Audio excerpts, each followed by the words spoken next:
say again, please. Houston, we've had a problem. We've had a main B plus undervolt. Roger, main B undervolt. Okay, stand by, 13. We're looking at it.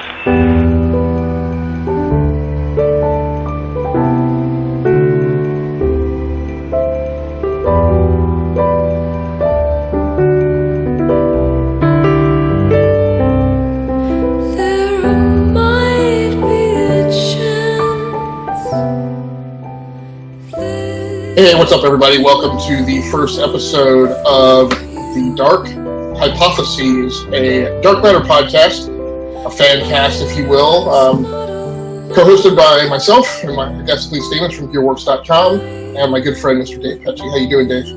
I'm doing well. How are you?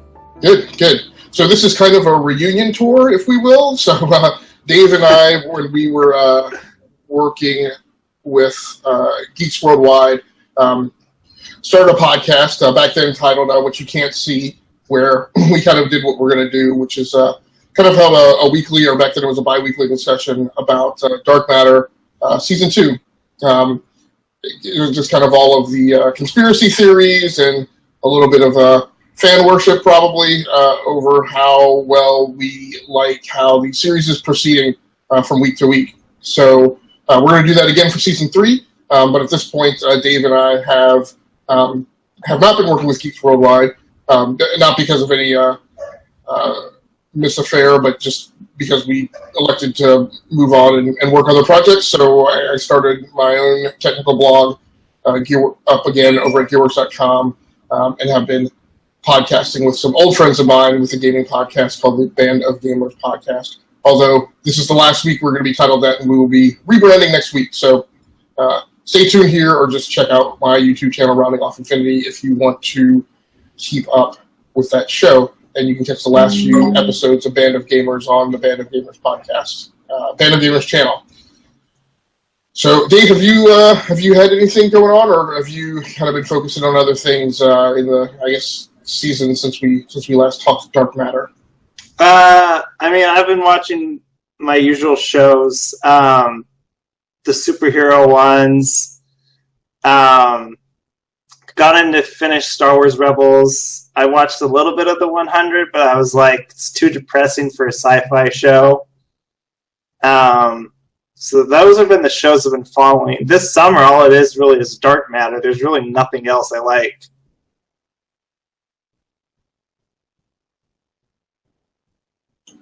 Yeah, no, I'm kind of in the same boat.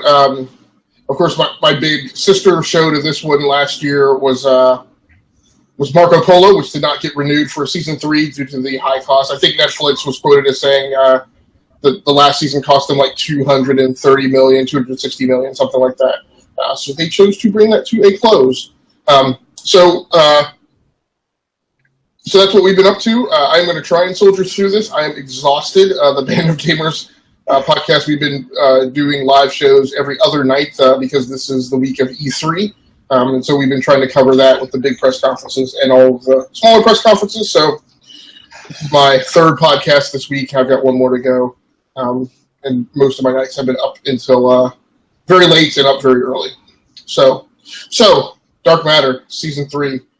We got quite the cliffhanger, to say the least, last season.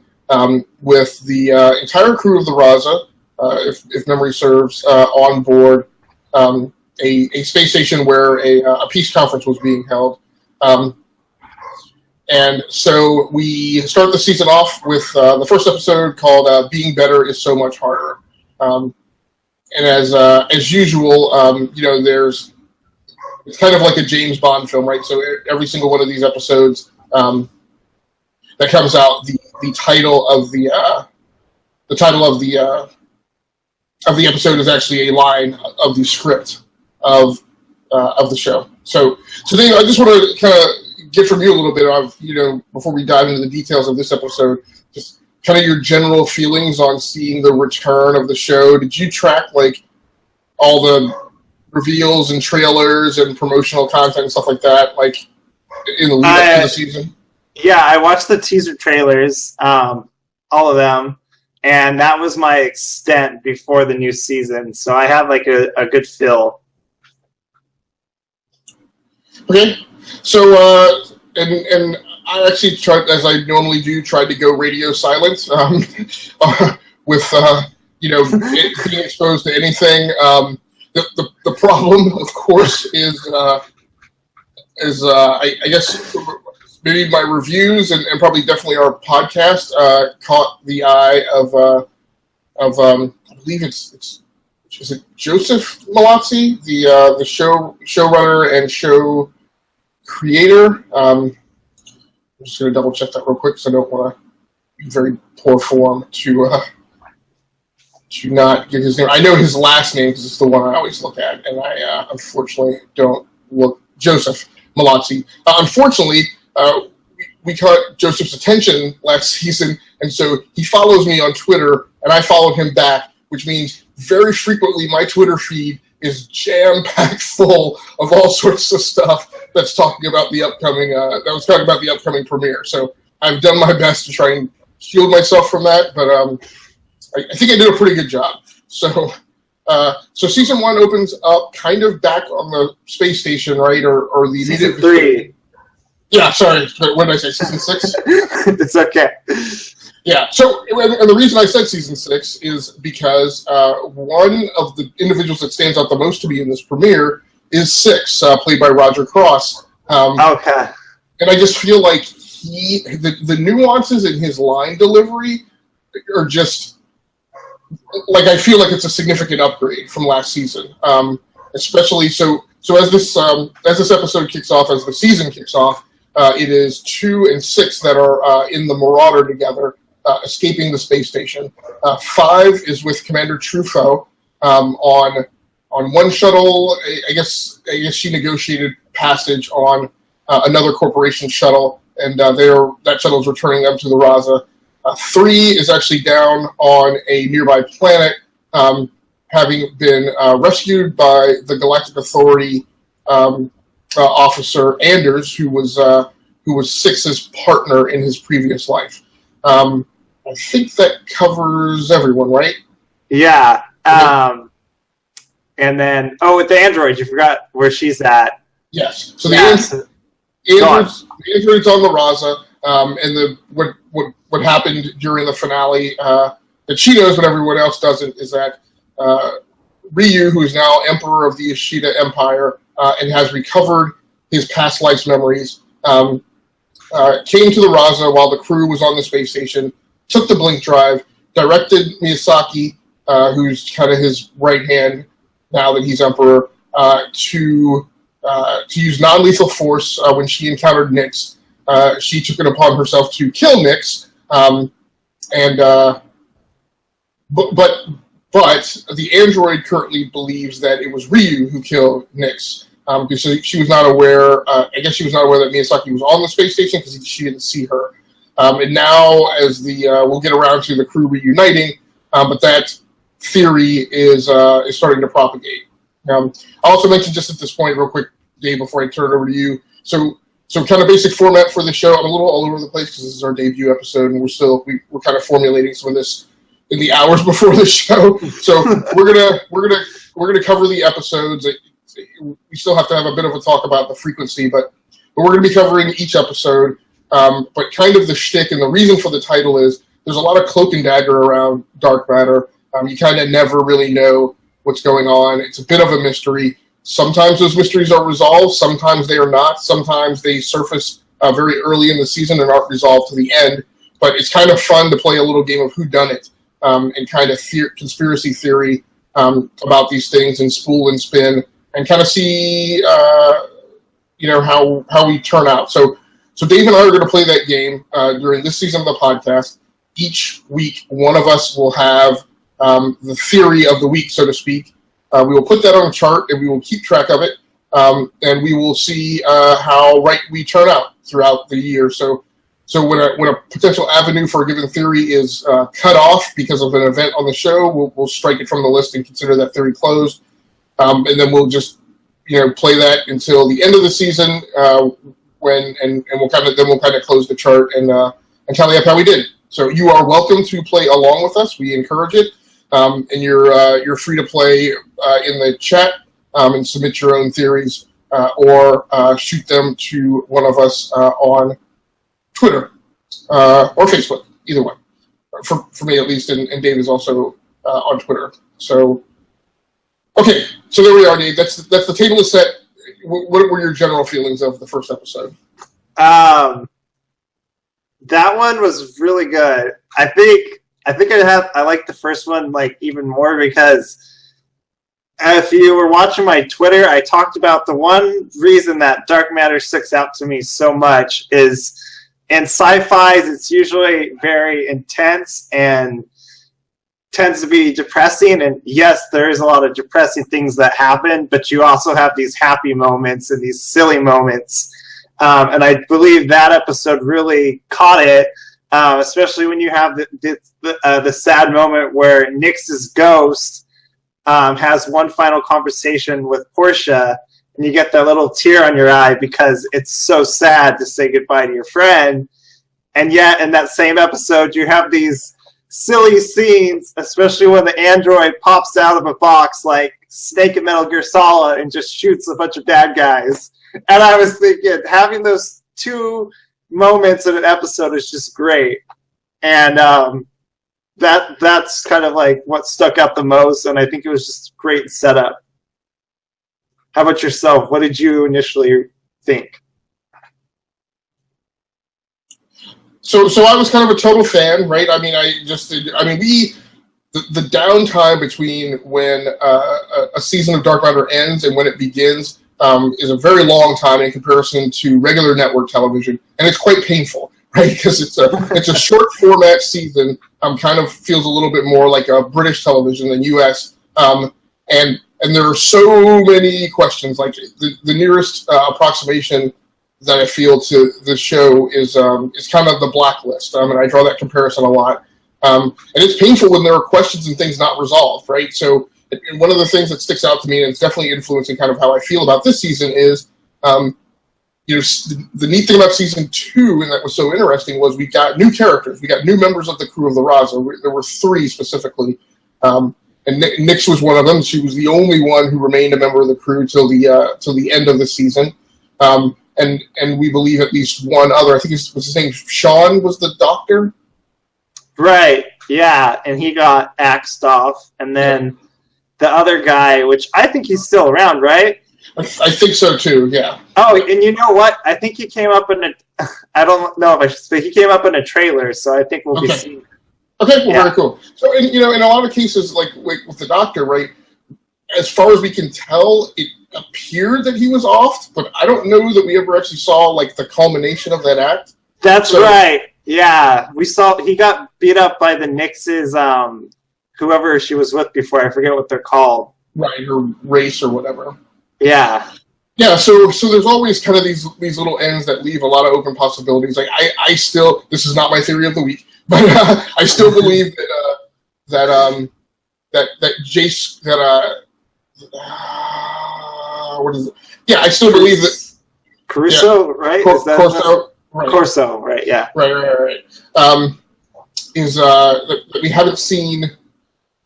I got to go back because there are things I forget now. So Jace Corso was not actually one, but yeah, I because he had himself surgically altered, I think, to look like Jace Corso. So I still hold that we haven't seen the last of one, right? And we still. Right. We still have the issue that the parallel universe shuttle, which I think was the parallel universe Marauder, slid back across the dimensional plane and is still flying somewhere around like where they currently exist, and we don't know who was on that shuttle. So, and that was two. Wait, was it two? No. Was it 2 seasons ago? No, just season 2. Okay. Because Link Drive was season 2. Okay. All right. So there's a lot of that goes on, and that's one of the things that makes the show, to me, so incredibly enjoyable. So I just kind of fan nerded out, like in the premiere episode. I actually liked the scene of the android popping up, out of the box and. I thought we were going to get kind of a cheesy line, like because when the guys. And so what we're talking about is there's a scene where Ferris Corp arrives where the Raza is, and proceeds to takes out their engines and weapons. It's kind of a funny standoff, right? Because the Raza is incapacitated to the point where the only thing they have is their shields. The Ferris cruiser is incapacitated to the point where all they have is their weapons. So having lost propulsion in their own shield. So all their shields are down, but the Raza can't fire on them because their weapons are incapacitated. So Ferris Corps sends over a squad to board them, and between Truffaut and Five, they take out a number of them and kind of cordon them into the cargo bay, where it turns out the android is there waiting for them with two submachine guns or assault rifles. And the one guy, I forget what the line is, but the one guy says something. Oh, he says clear, and I can't remember the exact line, but he basically says something to the effect of, we're all good now. We're going to turn around and kill them. And I'm just expecting the android to like drop from the ceiling and go, "No, you're dead," or something like that. So her popping out the canister was appropriate. And then killing them in her very wooden way, because she just looks straight ahead at the camera and fires in like multiple directions, right, and kills all of them. So headshots all around. Right. I'm like, just. You don't mess with the android. So it was I thought it was a pretty solid episode, and opened up several questions. So one of the things, and this will bleed into my theory of the week. I won't get into it just yet, but Ryu takes a guy out of prison in the Ashita Empire prison or whatever. An African American character named the actor is African American. I don't know what the equivalent of that is in the Raza science fiction universe, but he probably doesn't refer to himself as African American because he probably isn't in America. But Ryu. So apparently, this guy was a former teacher of Ryu's, and he pulls him out of prison where he had been emplaced by Ryu's stepmother, and his name is Teku. Teku, and so there's this warm dialogue and kind of familiar relationship between the two. This guy used to be a teacher of Ryu's, and now he's broken him out of prison. There is apparently some tension between him and Miyazaki, and that's what my theory is going to be on this week. But I will hold that until we get through season 2. So, anything else in the premiere episode that kind of struck out at you? I guess the other thing I would mention is, out of this episode, I also seeing the nuanced performance and interaction between 3 and Anders, and actually, so this hooks back to what I was saying about I kind of have this dog-like anxiety because of season 2 and the extra crew members from the Raza and them all being killed in the course of the season. So as he's talking to Anders, and we know Anders needs to be rescued. And we know that the Raza is eventually going to show up to pick up 3. I'm thinking, man, these guys are really bonding. Like, is this the point where Anders decides to leave the GA and join up with his old partner and 3 and join the crew of the Raza? And at the end, he doesn't. So I'm definitely going to need to put a description on this podcast that informs people that there are spoilers, but that's kind of the point of the show. But so I was really liking Anders, and so. I was thinking he was going to join the crew of the Raza. He doesn't. I guess we're going to kind of see him. Do we know? So there was an inspector last season who was a great antagonist. That's right. Yeah, we don't know what happened to him. If he's dead. Right? Go on. I think we actually saw him killed at the end of season 2, as he was trying to stop. The Ferris Corps agent from making the reactor go supercritical. Right. I want to say he was killed by that guy before 3 walked in on them. But if not that, then the explosion got him. But so I'm assuming we're not going to see him, and that's unfortunate because he was great performance, and I really love the interaction between him and the Raza crew, but also especially between him and 3. Yeah. So I'm cutting over to look at the description of the episode to see if anything else jumps at me. But while I'm doing that, anything else that you feel like jumped out at you? I think the only other thing that stuck out at me was at the very end of it. First of all, the other thing too was Emily, also known as Five. Was her flashbacks in that episode, or was that in episode 2 of this season? I can't remember. So that's in the second episode. Okay, that's right. So we'll talk about. But what we do. Go on. I was just going to mention, in case you were going to riff on it, what we do see at the end of the premiere episode is her put on the Neuralink mind probe attachments, and we see her go into what apparently must be a memory of Three's, because when the person turns around, it's Rachel, Three's former wife, companion, whatever. Yeah, that was a mystery. Like, it's like she's still alive. I was like, I'm pretty sure she's dead. Well, I guess that was a flashback when she's alive. Right. As far as we know. And then that episode, the only other thing that I think was eventful was at the very end was 2 asked Commander Truffaut, like, where is, I think it's their Nikkei complex, where do they side in this war? And that was a very interesting answer. And she's like, well, if we did A, this would happen. If we did B, this would happen. So our best option is kind of like wait until the 2 big players fight it out and then sweep what's left over. And like 2 was like, wow. And I thought that was kind of interesting thing. And then that brought into, okay, I think this was a dinner table talk. Where are we going to side? Do we stay out of this? Do we try to get involved? And so I think that was a pretty good end to that episode. Yeah, it's an interesting dynamic now because, of course, through season 1, what we saw, and it's more prevalent now. It used to be that 1 was really the voice in the team meetings that was evangelizing the thought of doing something for the good of others and not just themselves. And now that role is firmly 6's.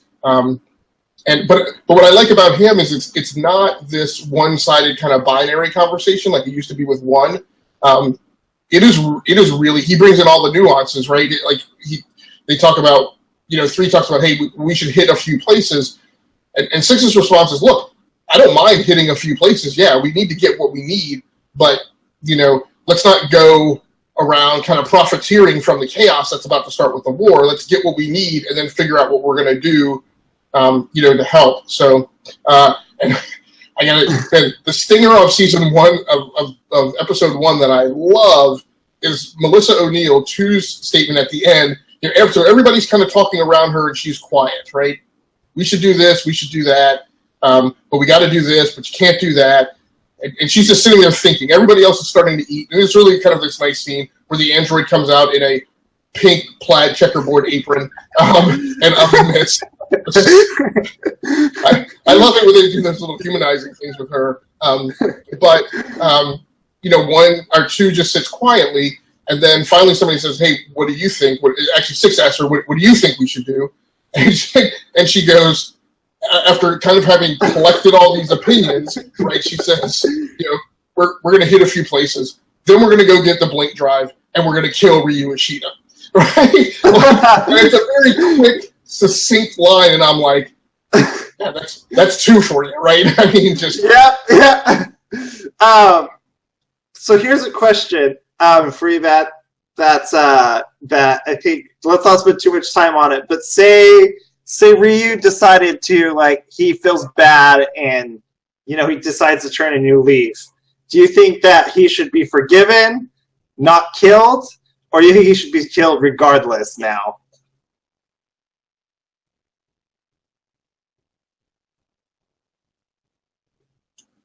That's a tough one. The Raza is not an entirely forgiving crew.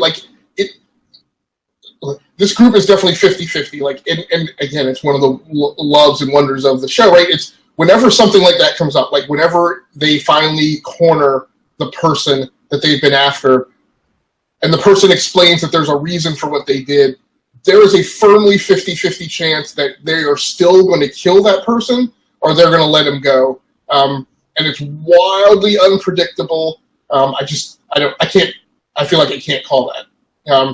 obviously there's going to be a conversation that he didn't kill Nyx. Yeah. But still... I would say I think he still needs to be killed off. I think, period, he bombed that place. And rather him personally, you know, ticking off the Raza or not, I still think that he still did something bad, and that still needs to be judged. So that's... Go ahead. Oh, rather he's judged by the Raza, or they send him to the Galactic Authority. I still think he needs to pay for what he did, regardless, even if he turns a new leaf. So that is the dialogue that's running around the Raza now, is this belief that he blew the station. But we know that it was so it was Ferris Core, I'm pretty sure, who had the android and who had the bomb inside him, and 5 was able to convince him to jettison himself out the airlock. But it was a Ferris Core agent who actually went and sent the reactor critical. So as far as I think we know, even though, like I said, the crew of the Raza doesn't know it, it was firmly Ferris Core which blew the station, I believe. But I agree with you that, again, this is one of the dangerous things, right? Is once that accusation is made, many times the Raza crew sticks with that perception, even when they're corrected and people tell them that they're wrong, right? So yeah.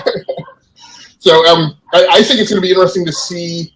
I wonder if the android is going to, you know, so the android picked up on the notion that that Ryu wasn't the one who killed Nyx, even though she pressed the accusation. It's going to be curious to see if she says anything, right? Or if she just goes, yep, I'm just going to keep that to myself, because at the end of the day, Ryu Ishida is still bad for the galaxy, and the Raza crew still needs to be motivated to go take him out. Yeah. Yep. All right, so you ready to head over to episode 2? Yes, let's do it. So episode 2, and just to wrap up episode 1, so the being better is so much harder refers to a scene that is a dialogue between 6 and 2 on the Marauder when they're stranded, drifting in space, and then life support goes out, and she closes a bulkhead door and isolates him to a space with an oxygen bottle so he can last longer. And like you mentioned, then Nyx's ghost or a hallucination by 2 shows up, and Nyx tells her it's not your fault, and you guys were trying to do the right thing. And Melissa O'Neill's character says, yeah, but being better is so much harder. So episode 2 is entitled "It Doesn't Have to Be Like This," and this is the mission where they mount up and go after the blink drive, which it turns out. So 5 is able to figure this out by using the mind probe again. And this was the thing that was a little jarring for me, is because the episode starts off with her putting the mind probes on. And so that's kind of a direct cut across the episodes from her with the mind probes on, seeing Rachel from 3's memories, but then a scene where she is in 4's memories, rooting around for something that will, reveal the location of the blink drive. They determined that it's on a hidden research station, kind of out in a space nebula, where nobody knows about and will theoretically go undetected. So they mount up and go to the research station to recover the blink drive. Ishida clones himself using a transit clone and shows up on the research station. There's a whole lot of tension. They eventually recover the blink drive, but after much adversity, and then are able to escape. And then there's a whole scene of the entire space station blinking into null space, which I thought was really, really cool. And then they're figuring out how to escape. So now we're back. Now we're up to how I hope the podcast will normally run, because for this episode, I have notes. I didn't take notes for episode 1 because I watched it in the very early hours of the morning, but I do have kind of notes from here. So first thing I want to ask you about as we kind of march through this is, so there is a scene at the beginning of the episode where they're deciding whether or not to go attack this research station and steal the blink drive, and I think it's 5 or maybe 6 who ask, okay, but then after we get the blink drive, then what? Are we really going to kill Ryu? And the android has one of the best lines ever, and she goes, isn't that what we do? So I just kind of want to get your thoughts on the opening scene and kind of the whole setup for this episode. Yeah, I think it's good, and I think that was like their first goal, and I think you have to have that blink drive, to make it interesting for the rest of it, because otherwise they can't do their cool kind of grab and go type of deals, So I thought that was good. That was what I thought.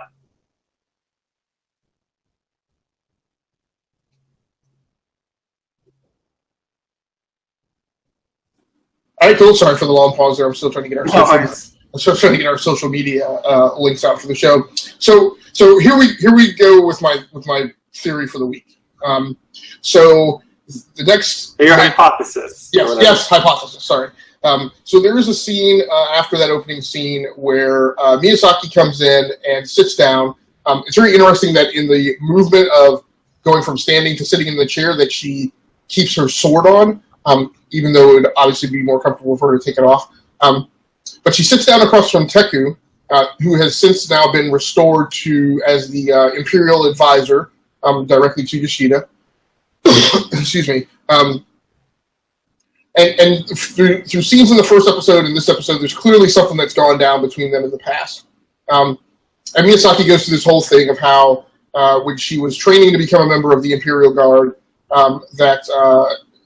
in her first spar or whatever, she beat a boy bigger than her, and then that boy and some bullies were waiting for her afterwards when she was alone without friends and beat her up. And then she kept her mouth shut and went back and completed her training and became a member of the Guard. And then she turned the tables and was waiting for them one day on their way home and took the eye of one and cut the hamstrings on the other two. And they were, at that point, not physically qualified to be in the Guard. So she tells this whole story to Teku, and then says, "I'm going to enjoy working with you." And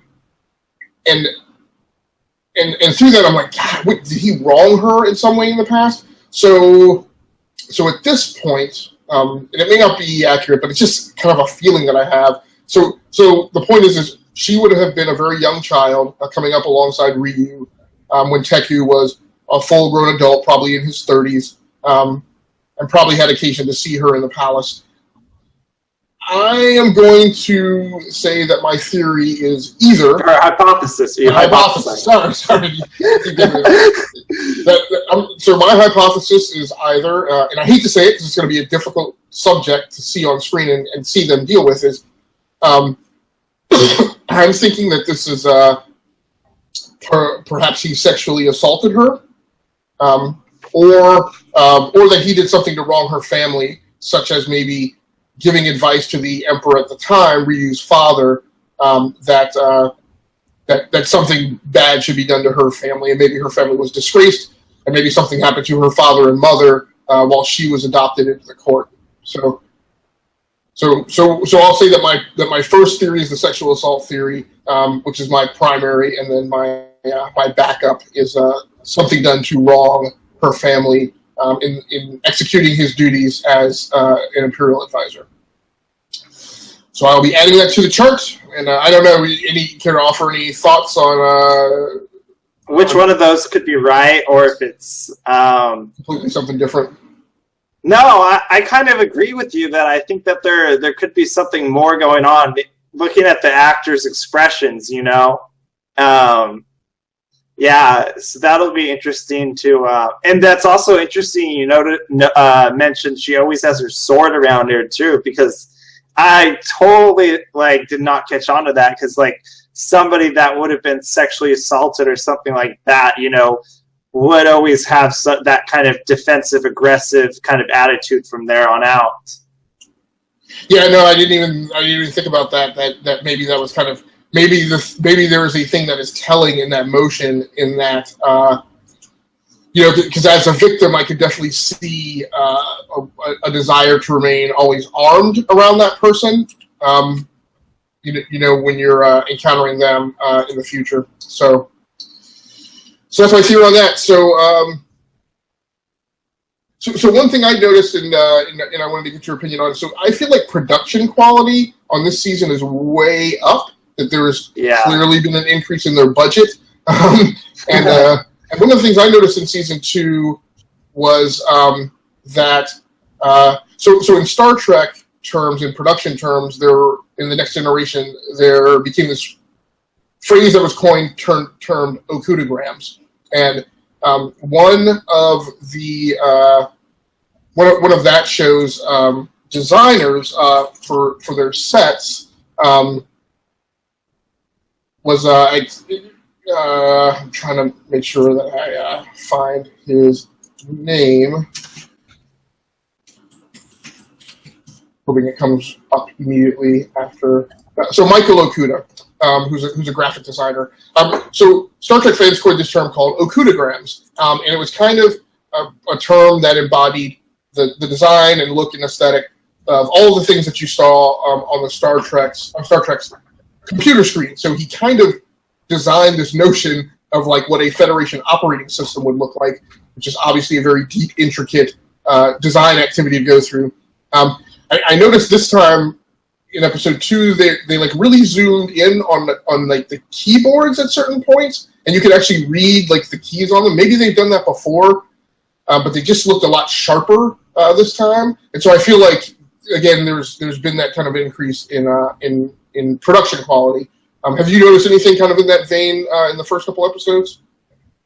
It's not really stuff that I've been paying attention to, but now that you mentioned it, like, I mean, it would be hard though because I haven't been following it in the past, so I couldn't tell you if there's a difference. Right. It's just kind of a feel that it just feels like, you know, I don't want to say that they've arrived in prime time, right? But I just feel like they're not working with some skinny, like barely sustaining budget like they may have had for the first 2 seasons. Yeah. So then we have the blink to null space, right? So Ishida kind of threatens the scientist, Ishida's clone, threatens the scientist to use the blink drive to just get them out of there. The scientists kind of push back and say, look, we haven't calibrated this. We don't have like star maps. Like we don't know where we're going to wind up.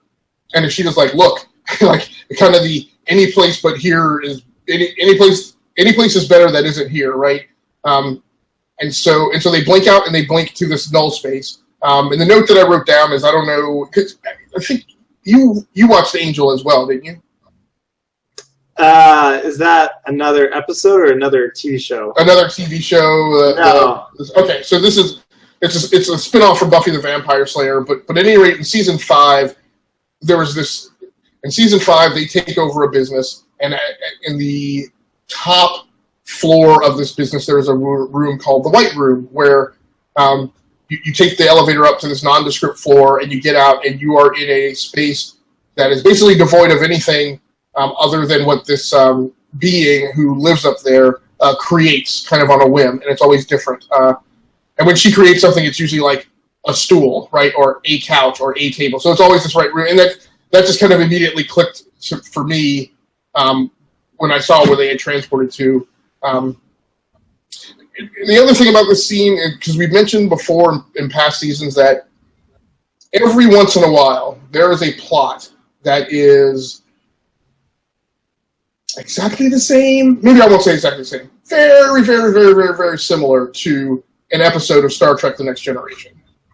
And this is one, I can't remember the exact episode, but there was one episode, maybe a couple episodes, where there was this notion that the Enterprise was somewhere where the universe was collapsing in on them.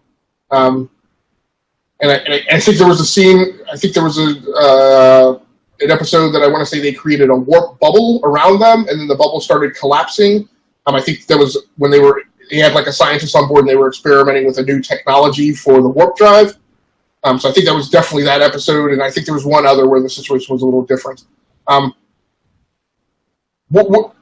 In the past, I've said that doesn't bother me because I feel like that's Malazzi and the SG1 creators who are doing this show paying homage to a past sci-fi fan thing. But I mean, do you still feel that way, or do you feel like in season 3 they should be kind of breaking out and away from that? Yeah, No, I always think that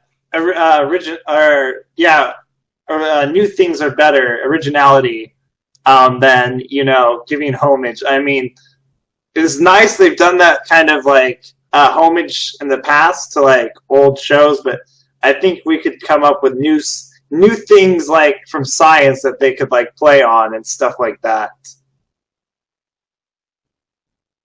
Yeah, I guess my further question would be, so we all know this theory, right? That like there are only, I can't remember the number, but like there are only 8 real plots in Hollywood, right? And every movie is a variant of one of those 8 or 7 or whatever. And that's those are kind of the only plots that really get approved and greenlit to go to production.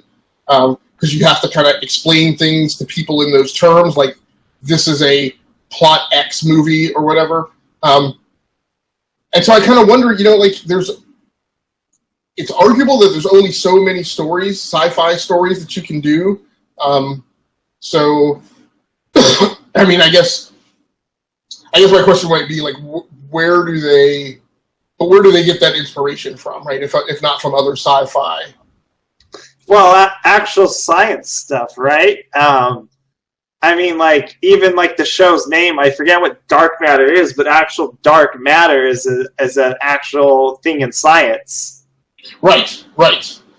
Yes, and we spent much time in our last season of this podcast, like scurrying off to try and find like how the science of dark matter relates to like the topics and title of this show. And I don't know that we were ever successful, but we definitely spooled some theories. But yeah, so that's interesting if they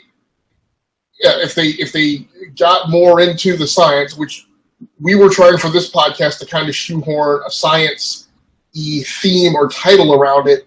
And the best we got, and nothing.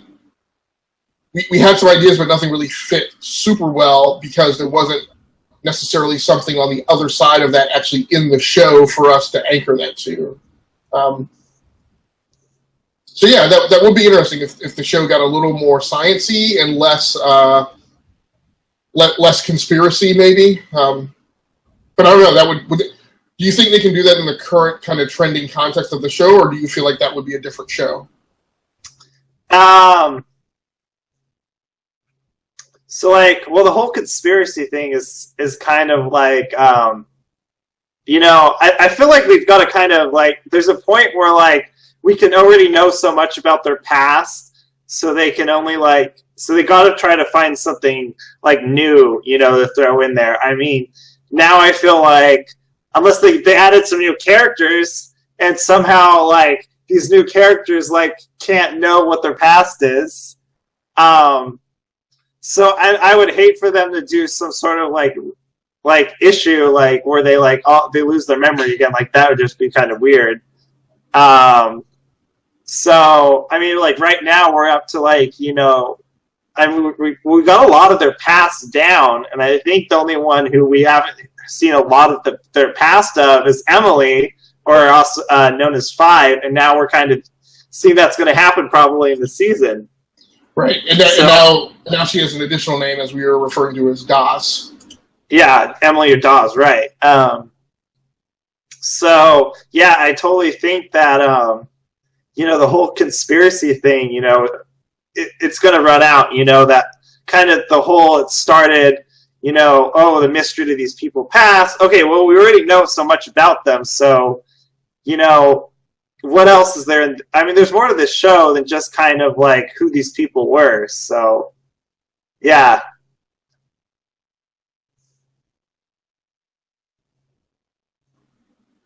Okay, yeah, and we've talked about that before, right? This is the whole kind of shoe we worry about dropping, is that the show is great, but there are certain elements of the whole setup that constrain it, right? And we constantly worry from episode to episode about when they're going to hit that wall, and because when shows hit that wall, like Alias or Lost or pretty much anything J.J. Abrams does on TV, right?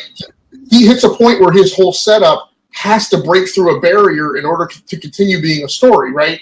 Or else it has to wrap up in 3 or 4 seasons. And there are some things engineered into the fabric of what this show is that could kind of become those kinds of constraints, right? Like you said, it's hard to grow the show beyond the core crew of the Raza because everybody else just isn't going to really get the impact of their memories being wiped, right? And we've kind of already toyed with a bit of a retcon, right, with the notion that now their memories weren't really wiped, but they are actually just repressed, which is this leaky sieve, right? Which at any point, could an episode writer could flood across and leverage those additional memories to create a plot. But at that point, it starts to become not the show that it really is, and so that Achilles heel could dangerously become like time travel time travel became on The Flash, right? Where it was like every other episode, that was the whole reason for everything they were going through. And I was like, I'm tired of it. Like, how every enemy is a speedster, right? I'm just, so yeah, there's a little bit of a lockbox kind of constraint on this whole thing. And I applaud. Yeah, go ahead. Oh, I mean, now that we're kind of talking, I just had a thought that went into my head. What we really could get into right now, since there's a war going on, if we could see each of the different characters where they politically think. Like some of them might go like, oh, I actually think that, the Galactic Authority, should be the ones that win this war. No, I actually think it should be Mike. And so that might be interesting, to see kind of where the characters develop their ties to this war, So I think that would be an interesting, twist to this season. What do you think? No, I agree, and again, it's a little bit of a flirtation with a dangerous concept, right? Because this show's at a point where I don't want it to go to where Marco Polo went. And one of the things that started to bug me about Marco Polo was the relationship between Marco and I can't remember his name, but the guy who was the heir to the Khanate, right? Because there was this whole dance of like the Khan's son hated Marco, and then Marco showed some loyalty, and then they were the best of friends again, and they did a little buddy cop thing, but then like one thing would tip that guy over, and he would go right back to hating Marco, and I'm like, I need this conflict resolved once and for all. Like, I don't need the situation where at any point it could go right back to the old status quo. My point being, I love how 3 and 6 have come back to a healing point after 3 wanted to kill him for turning them in, which was the opener for season 2. I really don't want a political rift between an argument of like, do we throw in with the Galactic Authority? Yeah. Right, I don't want that to tear the crew apart. So I agree. That would be bad if they hated each other and they split it up. Right? Yeah. Right. But I do want more Commander Truffaut. So they still need to keep the and we still need to get and I want to see more guest stars from the Stargate universe, right? So I want to say who was I can't remember her name. Who was the second in command of the Stargate team? Amanda Tapping was the actress. She was a guest star on a season 2 episode, wasn't she? Or are we still waiting for her to show up? I don't know about Stargate, so I can't tell you. Yeah, I'll have to go back and look that up. But there are actors and actresses. Like I want to see Tilk, right? I want to see that character, the actor who played him, show up in an episode of Dark Matter. So I have pretty much exhausted all my notes. There's a couple things. I guess the last thing to mention is that in the culmination of this episode, what we get revealed is that 5 has a sister. And there's some. Go ahead. Okay, which kind of ties back because that was we didn't get much of that because I think it was in season 2 there was somebody that was searching for 5 and we didn't know who or why, and it was that other guy from the prison that actually was like assigned to like try to hunt her down and all of that. Yeah, so that was with the, I can't remember the actress's name. I believe it's kind of, I believe ethnically she's Italian, and she was and she was kind of playing like this mob boss kind of. It'll be interesting to see that resurface because I guess I was given the impression that was all about tracking down who had obtained the blink drive, but I mean, right now the blink drive in this universe is kind of like the number of people who know that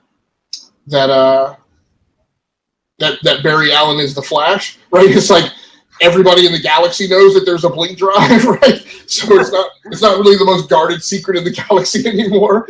So yeah, I think there is room in there for it to turn out that not that she's her sister, but that the reason she's hunting her down is because of something to do with the sister.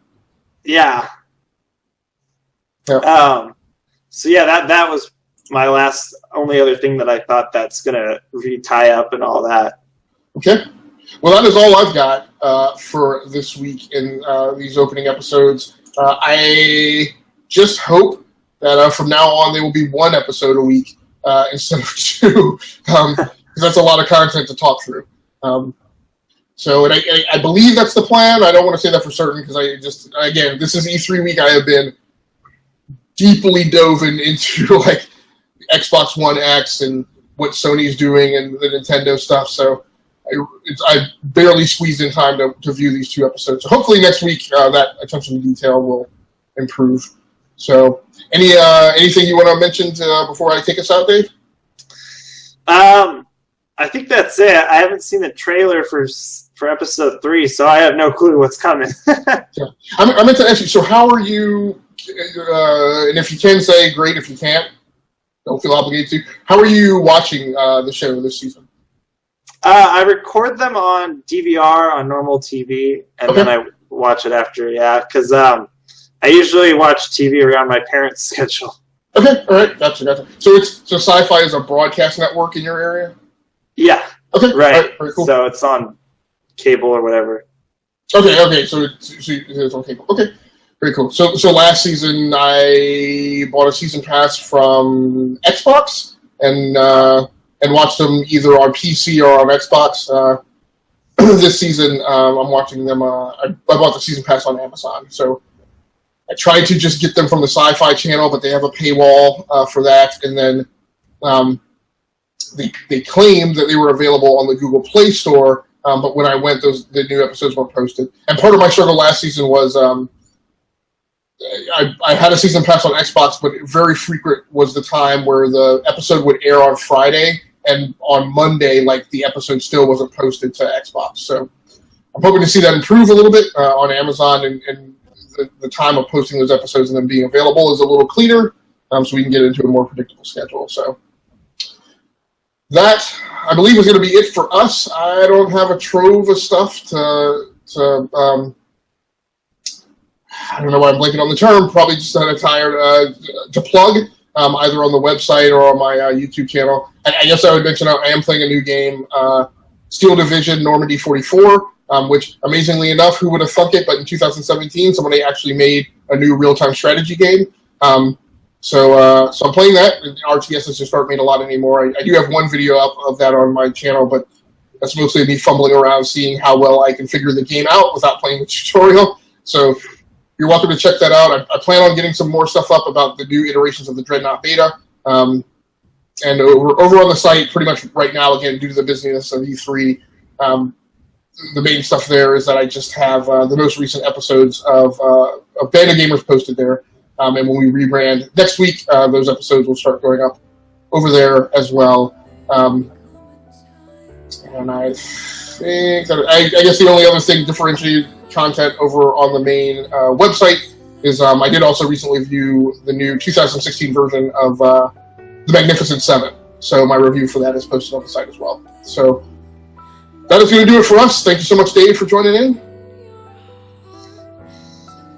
All right. And I've been your host again, Agasicles Stamus from GearWorks.com. We will be back either next week or the week thereafter to talk about Episode 3 of Dark Matter. Thanks so much for joining in. We are out of here. Suddenly